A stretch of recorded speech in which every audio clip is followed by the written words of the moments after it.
So we operate on a strict no BS policy, and as you can already tell from our previous ECG videos, I'm pretty sure you have been following them quite religiously, and if you have at this particular point, the ECG has become much more clear for you.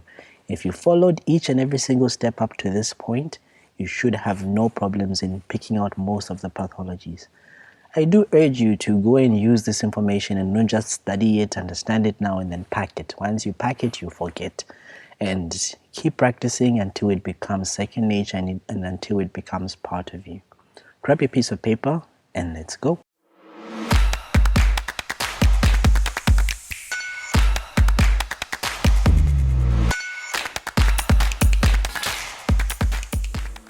Hello and welcome to MK's Medical Review series. My name is Dr. Moses Kazevu. This is a series on my YouTube channel where we'll look at medical topics in depth. In this ECG bootcamp, we're going to be looking at right ventricular hypertrophy. If you haven't yet subscribed to the channel, what are you waiting for? Hit the subscribe button, hit the bell notification icon to receive notifications of such amazing content every time I post. Once the channel reaches 30,000 subscribers, we will release our ECG guide. That will be a guide that you have not seen anywhere else, because it's going to be a strict no BS policy where it's giving you the actual concepts you need, and it's not too detailed and it's not too basic for you to actually follow and understand. You will literally have to try to not understand how we explain the concepts in our ECG guide. So if you haven't yet watched part 1 to part 7, pause the video right now, start watching part 1 through to part 7, and if you go straight to this video, you will be so confused. I'll keep emphasizing, please watch the videos in order. What are you still waiting for? I'm sure most of you are tired of seeing these first two slides. You can even predict his first two slides are going to be this and that. You can predict. So please pause the video if you haven't watched part 1 to part 7. Go watch part 1 to part 7. Otherwise, you won't understand these concepts. So remember, in the previous videos, we looked at the 7-step interpretation of the ECG. We looked at the patient and ECG details. We looked at the ECG calibration determination. We looked at the general impression. We looked at the rhythm interpretation. We looked at QRS complex analysis. We looked at atrial hypertrophy, both right, left, and biatrial hypertrophy in the previous video. In this particular video, we're going to be focusing on right ventricular hypertrophy. In the subsequent video, which I will release tomorrow, we're going to be looking at left ventricular hypertrophy. Then we will be left with just one step for us to complete the full package on interpretation of the ECG.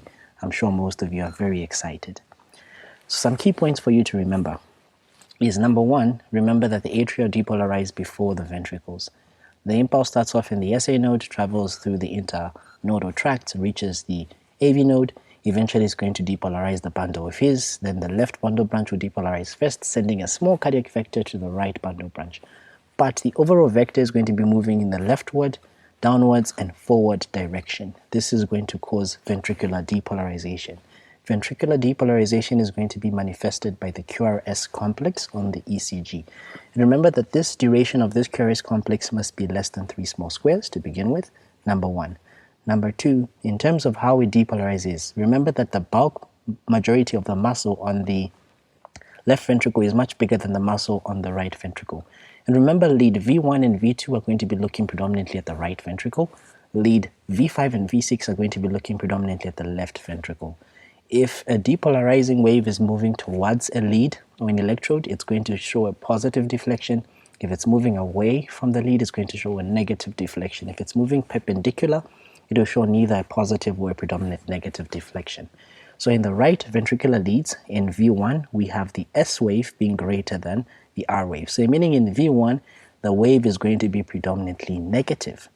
In the left ventricular leads, which is V5 and V6, the R wave is going to be greater than the S wave. So it means there's going to be a predominantly positive wave. This is what's happening normally.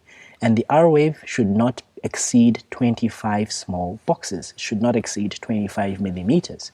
So the left ventricular leads may sometimes show a Q wave because of the way the depolarization happens in the septum. I think I already talked about this. But your Q wave must be less than 1 millimeter across, and it must be less than 2 millimeters deep. So it mustn't be wider than one small box, and it shouldn't be deeper than two small boxes. So if you get an increase in the mass affecting either the left or the right ventricle, this is going to result in changes in the height of the QRS complex. So we'll begin with right ventricular hypertrophy. Remember, here you're going to get changes in the QRS complex that we're going to see in lead V1 and V2, but it's best seen in lead V1. Remember that under normal circumstances, the left ventricle is the one that's going to be affecting the shape of the QRS complex. But in this case now, the right ventricle has become hypertrophied, the mass has increased. So it means that it's also going to affect the shape of the QRS complex. So the left ventricle will no longer be dominating the effect of the QRS complex. So what does this mean? It means that now your R waves are going to be much bigger than your S waves in lead V1 and V2. So you're going to be getting very tall or very large R waves in V1 and V2, such that if you look at the RS wave in V1, if you get the height of the R wave divided by the depth of the S wave, you get a ratio that is greater than 1. So you divide the size of the R wave by the S wave. If the ratio is greater than 1, then there's right ventricular hypertrophy. Or if you count the small squares of the R wave and you see that they're greater than 7 small squares, especially in V1, then we say that there's right ventricular hypertrophy. So remember, under normal circumstances, the wave is supposed to be predominantly negative. So the R wave is not so huge. The S wave is bigger than the R wave. And then in addition to this, you may also see some deep S waves in lead V6. So this is what we're seeing. We'll see an R wave, a predominant R wave in lead V1, and this R wave is going to be greater than 7 small squares. The height of this divided by the depth of S wave is going to be greater than 1, so the ratio is greater than 1, indicating that there is some right ventricular hypertrophy. In lead V6, you're also going to be getting these deep S waves.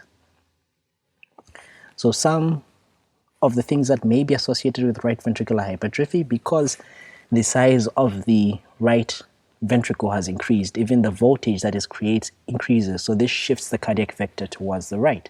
So you may get things like right axis deviation. You may sometimes have associated right atrial hypertrophy, which I talked about in the previous video. So you may get a P pulmonale, a peaked P wave. You may also get a right ventricular strain pattern, which I'll talk about just shortly. In some severe cases, you may get invasions of the T waves in V1, V2, and sometimes even in V3 or even V4.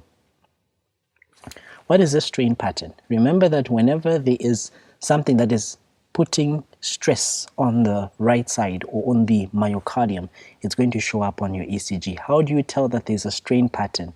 You see, the ST segment is supposed to be a straight line, but in this case it's going to be a slope, a rounded slope. So the ST segment will be a round slope, and it's going to be associated with invasion of the T wave. This is best seen in lead V1.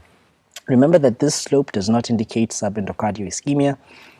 You get a totally different pattern with ischemia. So this is what it looks like. This was a patient that we had at the hospital that actually demised, had a pulmonary embolism. As you can see here in V1, we can already see that these R waves here are quite tall. We can see that they are taller than the S wave. So if you calculate the ratio, it's going to be greater than 1. We can see here this curvature of the ST segment here. So there's a curved ST, a sloping ST segment here. We also have these inverted T waves over there. So this is a pattern which is known as a right ventricular strain pattern. So this is seen in patients with pulmonary embolism, just like in this particular patient. So what's our exclusion criteria? So remember, if you use this method that I told you about of counting the small squares and them being greater than 7 in lead, in your lead V1, or the ratio being greater than 1 when you divide the R wave divided by the S wave, the size of the R wave divided by the size of the S wave. You can only do this if you don't have the following things. If there's no right bundle branch block, you can do that, because you won't be able to see any ratio of the R wave and the S wave. It will be very difficult for you to do if there's an M wave, the RS, R prime wave pattern. If you don't know what that is, it means you have skipped a video. Go back and watch those videos. So if there is an RS, R prime wave or an M wave in V1 and a slurring of the S wave in V6, which are indicative of right bundle branch block, we don't want to use this criteria. It may not be useful. If there's a posterior wall MI in young children and adolescents, it may not be completely useful. One ECG peril that I want you to keep in mind is that there is no universal criteria in applying for you to make a diagnosis of right ventricular hypertrophy, especially in patients that have right bundle branch block, because your voltage criteria will not apply to these patients. But if you have a patient that has a right bundle branch block, but they have tau R waves in V1, they have a right axis deviation, which is quite significant, more than positive 110 degrees, and they have features of a right ventricular strain pattern, thus the curving of the or sloping of the ST segment, inversion of the ST segment in V1, sometimes even V2, sometimes even seen in the inferior leads, or they have a P pulmonale, then this is highly suggestive of a right ventricular hypertrophy. I think I added an example of that to show you. What are some of the causes of right ventricular hypertrophy? Pulmonary hypertension, mitral stenosis, pulmonary embolisms, chronic lung disease, so copulmonale, congenital heart disease, such as tetralogy of Fallot, pulmonary stenosis, arrhythmogenic right ventricular cardiomyopathy. So here's our example 1. You may pause the video, work it out, and write down your answers. Remember, if you don't work these things out, they are so volatile from your mind, they will disappear and you'll have no idea, and you'll be starting from scratch each and every single time. So practice, practice, practice until you get it. And here comes the answer. So again, we begin with our ECG details, which we don't have, our calibration, which is standard, 1 box wide, 2 boxes tall. Then the general impression is that the ECG is good, there are no ugly morphologies, it doesn't look too fast, it doesn't look too slow. We look at our initial regularity assessment, so you can see there's a P wave, curious complex, T wave, P wave, curious complex, T wave. So it's regular. If we calculate the number of boxes, they're about 16, so we say 1,500 divided by 16, so roughly around 93 beats per minute.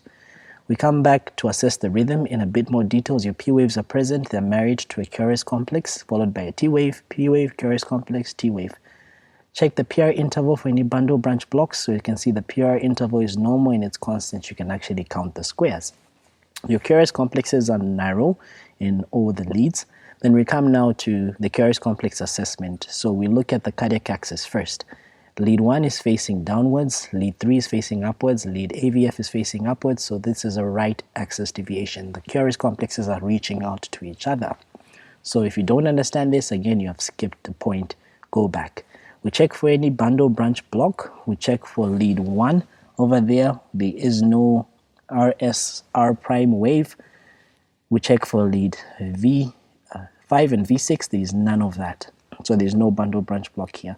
RS wave progression, we look at our lead 1 is already facing downwards. That's not a good sign. Lead AVL is facing downwards, so that's a poor RS wave progression. We can even confirm using these just leads. Lead 1 and lead V1 and V2 should be predominantly negative, but they are not. V5 and V6 should be predominantly positive, but they are not. So this is a poor RS wave progression. We'll look for any presence of atrial enlargement. We come and look at lead 2.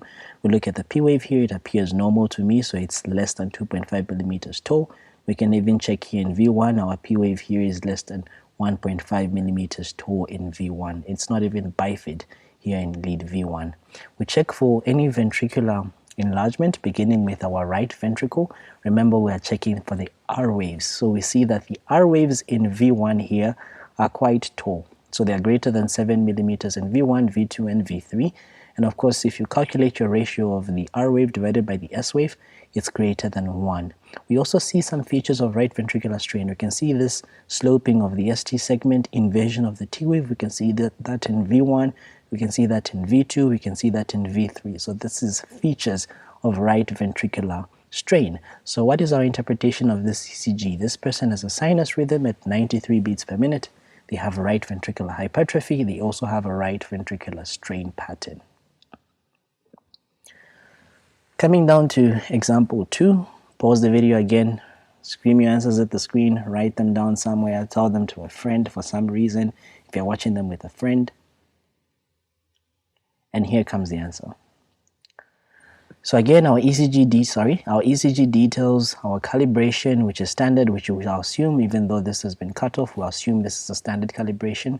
We look at our morphologies, they appear ugly. We can see that in V2 here, they're appearing ugly.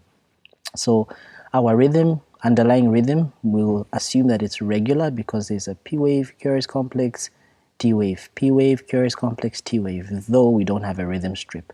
that is seen on this particular ECG. If we calculate our rate, well, between our RR intervals, they're about 19 squares, so 1,500 divided by 19. Then, of course, we look at our P waves in lead 2, they are present. P waves in lead 2, they are present here, and we can see that there's a Curis complex, T wave, P wave, Curis complex, so there's a sinus rhythm. Our Curis complexes here are going to be actually broad, they're not narrow, so this one here should be a mistake here. This should say broad. So let me just correct that right now. So here this should say broad. This should say broad. So our Curis complexes here are broad, and our cardiac axis here, lead 1 is facing predominantly downwards, lead 3 is facing upwards, lead AVF is facing upwards, so that's like that reaching out to each other. There is some right axis deviation. We look at our presence of any bundle branch blocks. We look at lead V1 here. We can't see any M waves, but we can see the M waves in V2. So you can see the M waves in V2. We don't see V6, V5 and V6, we can't see them on this ECG. They're not placed on this ECG, but we assume that there may be some deep S waves, but we don't see that.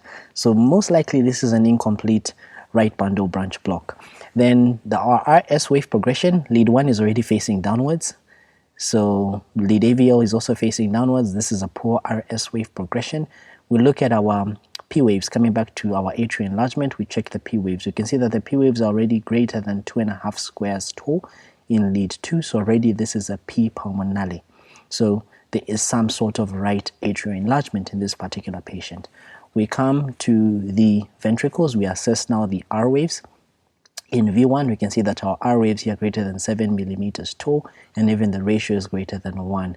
We can see also that there's some sort of right ventricular strain pattern where there's this sloping of the ST segment in V1, inversion of the T wave in V1, V2, and V3. We can also see that in lead 3 over there, even in lead 2, inversion of the T waves, sloping of the ST segment, this feature of right ventricular strain. We can see that in lead 2 as well as lead 3. So this person has some right ventricular hypertrophy with right ventricular strain. We haven't yet talked about ischemia or infarction. So if you interpret this ECG, you would say that they have a sinus rhythm that's roughly around 79 beats per minute. They have right atrial enlargement, they have a right ventricular hypertrophy, and they have a right ventricular strain pattern with an incomplete bundle branch block. Remember, if there's a bundle branch block, it's very difficult for you to comment on right ventricular hypertrophy, but in this case we can comment because there is features of right axis deviation, there is features of right ventricular strain. In terms of a clinical correlation, one important thing I want you to keep in mind is in terms of pulmonary embolism. You may see certain changes on the ECG that may be suggestive of pulmonary embolism, especially in the emergency department. I did a video on pulmonary embolism. Go ahead out and check the emergency medicine playlist. But remember, most common feature we see, tachycardia, sinus tachycardia. But you may see peaked P waves, you may see right axis deviation, then S wave in lead 1, you may see tau R waves in lead V1, you may see a right bundle branch block, inverted T waves in lead V1, which may be normal, but you may also see them in V2 and V3. You may get a shift in the transition point to the left, so your R wave is going to be equal to the S wave in V5 and or V6 rather than it being equal in V3 or V4. You get deep S waves that are persistent in V6. Then you also get these pathological Q waves in lead 3, resembling an inferior infarction. So remember, when you see this pattern on ECG, do not treat the ECG, treat the patient. If you see this pattern that's correlating to your clinical picture, start them on treatment for pulmonary embolism. Sometimes you may not get this classical picture on ECG, you may just get sinus tachycardia, so treat them depending on what you see on the clinical picture. If you're in doubt, give them anticoagulants. So here's the ECG of a patient that had, I won't tell you, work it out first so that you can tell me what you see on this particular ECG. And once you work this ECG out, you'll be able to understand. But I will give you just the abnormalities that you're going to see, and here comes the answer. So in this particular ECG, we have what is known as an S1, Q3, T3 pattern, which is seen typically in pulmonary embolism. We have a sinus tachycardia on this ECG. We have a poor RS wave progression. We have features of right ventricular strain. We have sloping of the ST segment. We have T wave inversions in lead V1 to V4. Then, of course, we have that as well in lead 3. Then, of course, this patient had a pulmonary embolism. Like I said, this patient went on to demise. I really hope you enjoyed this video on right ventricular hypertrophy. If you did, consider subscribing. Hit the bell notification icon so you never miss on such amazing content every time I post. And you are now one step further to understanding the ECG. Stay tuned for the remaining videos on left ventricular hypertrophy. Then we'll also discuss about the ischemia and infarction and the changes we see on the ECG. Then the last video that we'll talk about is, of course, testing yourself in terms of the different ECGs that I'll bring you, such that we can now have a test and see how well you have assimilated this information. If you haven't subscribed, please subscribe. To Zambia and beyond, my name is Dr. Moses Kazevu. Until next time, bye-bye.